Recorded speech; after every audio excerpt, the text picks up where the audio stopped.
हमारा सेगमेंट है जी time machine. मैं सोच रहा हूं कि आज एक ऐसी शख्सियत को बुलाएं जिसके बारे में हमने स्कूल में पढ़ रखा है। वाह। आज हम बुलाएंगे जी एक नॉवेल के किरदार को जिनके बारे में अगर आपने पढ़ रखा हो स्कूल्स में, खास तौर पे उन पर लिखा गया नॉवेल वो पढ़ाया जाता था अंग्रेजी सीखने के लिए। ये अंग्रेजी अदब का पहला नॉवेल माना जाता है। इसका जो मेन किरदार है इस नॉवेल का, रॉबिन्सन क्रूजो, तो उसको बुलाते हैं। बुलाएं जी, please invite him. Ladies and gentlemen, I present to you Mr. Robinson Crusoe.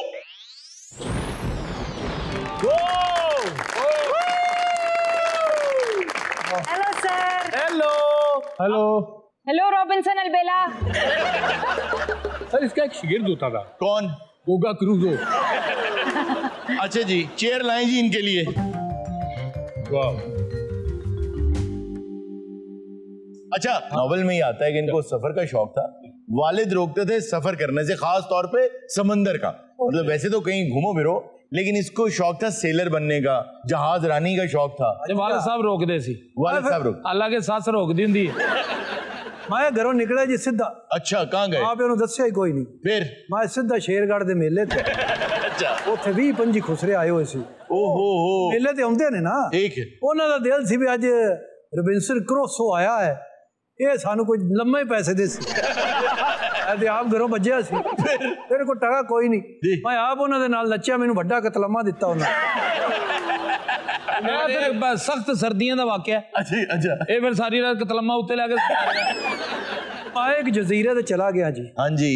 उत्थे बंदा ना बंदे दी जात, सिर्फ क्रूसो। बड़ा मजा आया, यकीन का तन्हाई। अच्छा, इसने बहुत मुश्किलात जिंदगी में देखी, क्योंकि उस दौर में आपको याद होगा कि ना इतने जहाज, बल्कि जहाजों थे ही नहीं उस वक्त। नहीं भाई, याद क्यों होगा, हम इतने पुराने हैं। अच्छा, नहीं है, फिर लगते क्यों हैं? उस दौर में नहीं, आपने पढ़ा होगा कि उस दौर में ना जहाज थे उड़ने वाले, ना ही कोई गाड़ियां, ना कोई ऐसा तरीका था कि इंसान पूरी दुनिया देख सके। तो डैनियल डेफो जो इस नॉवल के राइटर हैं, उन्होंने कोशिश ये की कि मैं ज्यादा से ज्यादा लोगों को ये फील कराऊं उस नॉवेल के अंदर कि मैं ट्रेवल कर रहा हूं। आप हीरो के साथ फील करते हैं ना, मैं भी हूं। बहुत से लोग जब सिनेमा जाते हैं, हीरो डांस कर रहा होता है तो आदमी खुद को सोच रहा होता है यार इस तरह मैं भी यहाँ डांस करूं। तो इसी तरह नॉवेल में, जो पहला नॉवेल था उससे पहले तो ये रिवायत नहीं थी, तो उन्होंने कोशिश की कि आपको ये फील कराएं कि आप भी सफर में निकले हैं, दुनिया देख रहे हैं। तो ये भी निकला जब सफर पे। तेरे नाल पढ़ने वाले सफर करते सन ना। जी हाँ, जी हाँ। मैनू वो बंदे बड़े बुरे लगते जेड़े ऐ वर्का नहीं सी थलदे।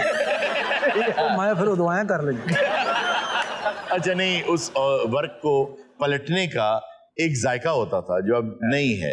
आपको गुलजार की नज़र नहीं आ रही? गुलजार साहब, मैं उन्हीं का नाम लेने लगा था कि गुलजार साहब ने जो जायका है ना किताब का। तुसी गुलजार साहब ने बुला लो, मैं चला। मैं यकीन कर, इन्नी मुश्किल एक बारी मैं फद्या गया। अच्छा, ये सही कह रहे हो, वैसे पकड़ा गया था। वो ना मैनू गुलाम बना लिया जी। उस दौर गुलामी का दौर था ना। मेरे को इन्ने काम कराए उन्हें यार। कोई आखे तो पानी लाया, कोई आखे रोटियां लाया, कोई के पट्ठे वढ़ लिया, कोई आखे मेरे ऊंठा नु चढ़ा लिया। ये पकड़े गए और इनको गुलाम बनाया। अच्छा, उस दौर में जी खुदा का आप शुक्र अदा करें कि आपने जिस दौर में आंख खोली है, गुलामी नहीं है। वरना कुछ नजारे ऐसे होते हैं कि वो आप देख भी नहीं सकते। अब देखिए, इंसान जो है ना, बेवकूफी और जुल्म की जब इंतहा को पहुंचता है ना, तो आप बर्दाश्त नहीं कर सकते वो नजारा। अब कुछ अर्सा पहले आपको याद होगा कि एक रिक्शे वाला था, तो उसने रिक्शा खड़ा किया और एक गाय ने उसमें से 2-4 पट्टे चबा लिए। उसने उस गाय की जबान काट। उससे पहले यही वाकया ऊंटनी के साथ हुआ। हाँ जी, हाँ तो जी। उस दौर में जो ये वाकयात आप सुन रहे हैं ना जानवरों के साथ, और आपको तकलीफ हो रही है, ये इंसानों के साथ किया जाता था। क्योंकि गुलाम इंसान कंसिडर नहीं होता था, वो प्रॉपर्टी थी आपकी। बाजू काटें, हाथ काटें, जान से मार दें। खरीदे होंगे सी ना, पेमेंट कीती होंदी सी। जी जी जी। तो आप निकल आए फिर गुलामी में? मैं निकलिया उतो, मैनू एक बंदा कहता रोटियां लिया बाज के गरम गरम। ठीक। मैं कहा जी मैं बज्जिया गया तो हुणे आया। मैं जो बज्जिया फिर मैं उतो बज्जिया जी एक जहाज च वड़ गया। उन्हें ब्राजील जाना, मैं कहा मैनू भी ले जा उथे। अच्छा, तो वो मान गए? जो मैं कप्तान नु आख्या कि मैं ब्राजील जाना है, उस मैनू उस जहाज च इन्ना जलील कीता, इन्ना जलील कीता। अच्छा किया यार, ये तो तुम झूठ बोल रहे हो। उस पुर्तगाली कप्तान ने तो तुम्हारी सारी जायदाद जो है वो संभाल के रखी है एंड टाइम तक। ਉਹ ਬੰਦਾ ਕਿਹੜਾ ਜਿਹੜਾ ਮੈਨੂੰ ਜ਼ਲੀਲ ਕੀਤਾ ਹੈ? क्या कहता था? ਉਹ ਮੈਨੂੰ ਕਹਿੰਦਾ मैं कप्तान है। लेकिन उसका इसमें क्या मफाद था? वो क्यों इसकी जायदाद संभाल के रख रहा था? ਉਹ मैं दे के आया, मैं कहा इसका ध्यान रखी। नहीं ये बात सही है। जहाजों में they always needed more hands on the deck. उसका रीजन ये है कि वो जो जहाज चलते थे वो इंसानों से ही चलते थे, तो उनके लिए बहुत अहम था कि ज्यादा से ज्यादा लोग जहाज में काम करें। और जो लोग मुफ्त में सफर करना चाहते थे, सेलर्स उनको हमेशा तरजीह देते थे कि भाई हम तुम्हें पहुंचा देंगे लेकिन रास्ते में ये सब काम तुम्हें करने होंगे। इसमें इस पर्टिकुलर नॉवल में एक बात और भी है कि जो गोरे गोरे रंग के लोग हैं उनको जरा थोड़ा अच्छा दिखाया गया है, और जो स्याह फाम लोग हैं उनको दिखाया गया है कि वो आदमखोर हैं, इंसानों को खाते हैं, और बुरा दिखाया गया। और तो एक तरह से कॉलोनाइजेशन को जो प्रेज कर रहा है ये पूरे का पूरा नॉवल प्रेज कर रहा है, और उसमें आपको बड़े ग्लिटर्स दिखा रहे हैं। देखें जी, ये गया एक जजीरे पे, वहां बहुत अरसे के बाद इसको अंदाजा हुआ कि यहाँ जंगली भी आते हैं, यानी वो लोग जो वहां रहते हैं वो जंगली हैं और आप मुहज्जब हैं क्योंकि आपकी चमड़ी जो है वो सफेद है, तो आप मुहज्जब हैं, वो जंगली हैं। आप उन्हें मुहज्जब बना रहे हैं, आप उन्हें सब कुछ सिखा रहे हैं, आप वहां अच्छा सा घर बना रहे हैं। ये आपको ईस्ट इंडिया कंपनी नहीं लगती थोड़ी सी? बिल्कुल ऐसे ही। और जिस आदमी को ये बचाता है उसको नाम दे देता है फ्राइडे, और उसको अपना दोस्त भी कह रहा है। यार जुमे वाले दिन मैं बचाया, उन्हें मुबारक देना ही। अच्छा, उसको अपना दोस्त भी कह रहे हो और उसको कह रहे हो कि मुझे मास्टर कहे। जी हाँ, ये क्या बात है? एग्जैक्टली आपको नजर आएगा कि जो फॉर्मूला उन्होंने इंडिया में अप्लाई किया, 70,000 के करीब थे, कितने थे ये ऐसे इससे भी इंडिया, और करोड़ों थे इंडिया में लोग। तो ये चंद लोग हम पे जो है वो अपनी हुकूमत करते रहे क्योंकि हमारे जहनों में ये डाल दिया। और आप यकीन करें कि अगर आप पुरानी किताबें पढ़ें तो यहाँ के लोग हालांकि अच्छा कमाते थे सब कुछ, लेकिन इल्म से बड़ी दौलत कोई नहीं। बेशक। आपको पता है जब गोरे आए थे इस मुल्क में तो पूरी दुनिया में जो तिजारत होती थी ना उसका 27% हमारा था। आज अमेरिका का भी नहीं है, हमारा था। जब ये लोग गए हमारा 1% था। यार मैं कितने गया? मैं इत्थों दे मैं बंगले को गया था, मैं कितने गया? देखें, सबसे पहले इन्होंने कदम जमाए थे बंगाल में, और बंगाल एक पूरा सोने की चिड़िया था, और अगले चंद सदियों के अंदर अंदर वो देखें किस तरह से बिल्कुल वहां पे कैद रहने लग गया। सबसे बुरा वाकया जो तारीख में गुजरा है ना सब कॉन्टिनेंट की, वो ये गुजरा कि जी आपके बाद पता क्या हुआ? मैं इत्थे ना आ जाऊं तेरे को। अच्छा नहीं, आप मेरे पास ही हैं, मेरे दिल के बहुत करीब हैं, क्योंकि जब आपको देखता हूं तो मुझे अपना बचपन याद आता है। स्कूल में पढ़ा है हमने आपके बारे में। पता नहीं मेरे ना खेड़दार। ऐसे तुम्हारा साला कौन लगता है? बीवी कौन थी तुम्हारी? पता नहीं, मेरे ख्याल डाइजेस्ट एंड पे लिखा मेरे को ऐसे रिश्तेदार का। बिल्कुल उसके नॉवेल के एंड पे आए थे, शादी कहता है, लेकिन इमोशनली डेड आदमी था। हाँ, अच्छा, वहां पे लोग आते थे जो लोगों को कत्ल करने की नीयत से वहां लेकर आते थे, तो इसने जान बचाई लोगों की। मैं बड़े बंदे की जान बचाई, जिन्हें एक जान बचाई पूरी इंसानियत की जान। बेशक मैं फिर उथे एक जान बचाई। वो भी यदि अपनी सी बचा के निकल गया। कुहाड़ी नाल लई फिरदे हो, पहली मसवाक किहड़े सन च लाई सी?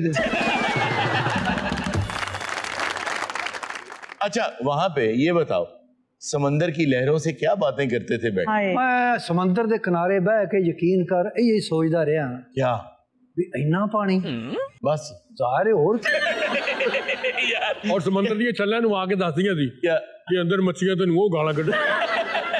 समंदर ते बह के यही सोचता रहा भी इहदे नाल शेरगढ़ खुस रहा ने। ठीक,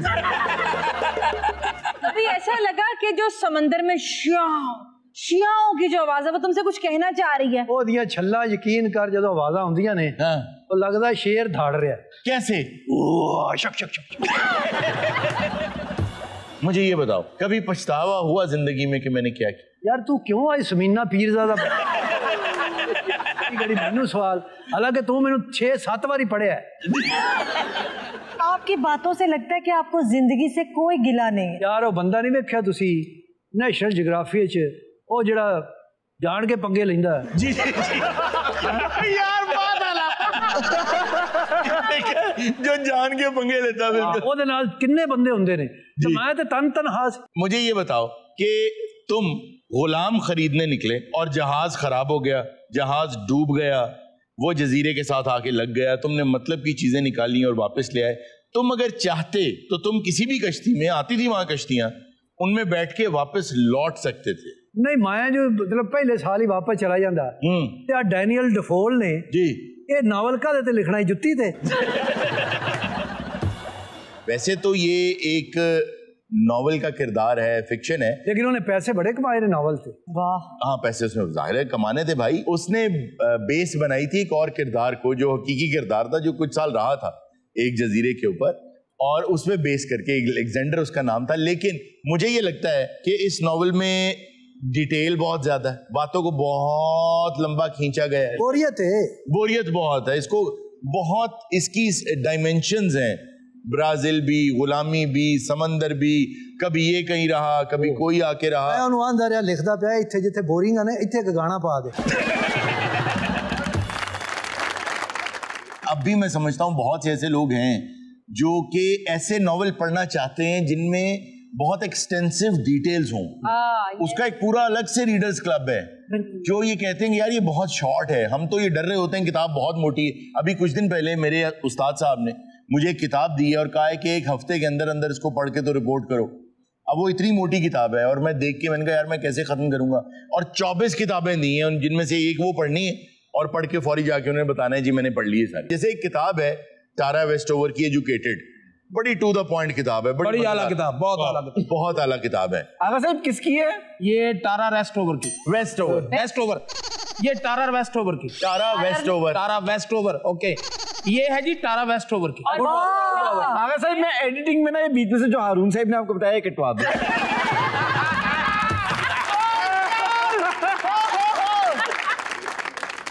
नाज़रीन वक्त हुआ एक छोटे से ब्रेक का, कहीं मजा आएगा, मिलते हैं ब्रेक के बाद।